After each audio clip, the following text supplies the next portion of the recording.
Hey, Thomas Castelli here, and in this episode of Tax Smart Q&A, I'm going to explain when it makes sense to have a cost segregation study performed.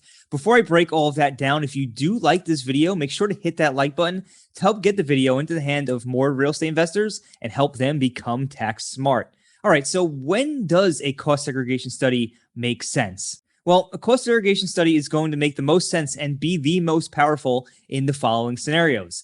Number one, in the year that you qualify as a real estate professional. And the reason for this is when you qualify as a real estate professional, losses from your rental properties will generally be considered non-passive, which means that they can offset your W-2 and other non-passive income, such as income from an active trade or business.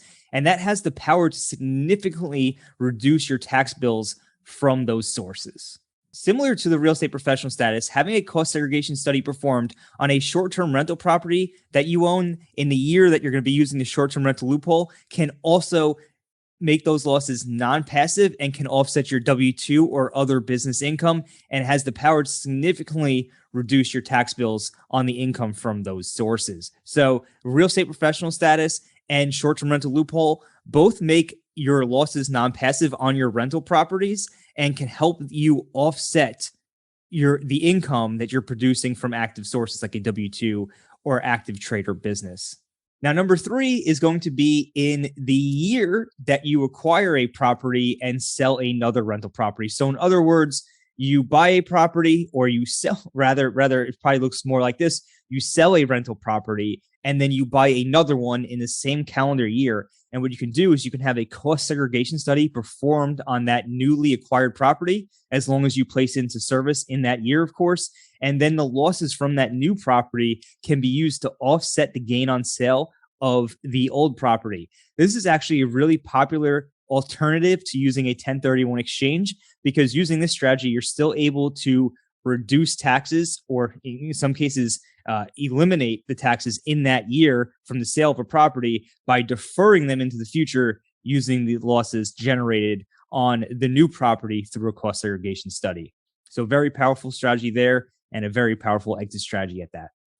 Now, number four is if you already have passive income or expect to generate passive income in the foreseeable future. And the reason for this is, unless you're using the real estate professional status or the short-term rental loophole, then losses from rental properties are generally considered passive by default, and which means they can only offset income from other passive sources. Now, you may have income from other rental real estate, which will be considered passive, or from business interests, such as interest in limited partnerships that generate passive income.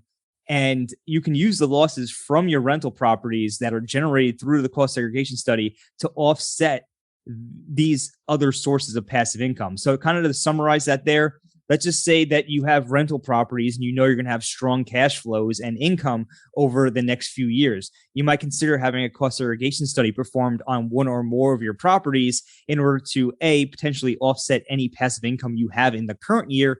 And then the remainder, assuming you have passive losses after the current year, will be suspended and carried forward and can help offset the passive income generated by those activities in future years. So that's about all for today. Those are the most popular use cases for cost segregation studies. If you do have questions about cost segregation studies or when to use them, go ahead and drop them in the comments. We'll go ahead and get you some answers. And also, if you do want to catch future Tax Smart Investor episodes, be sure to hit that subscribe button so you don't miss out on future releases.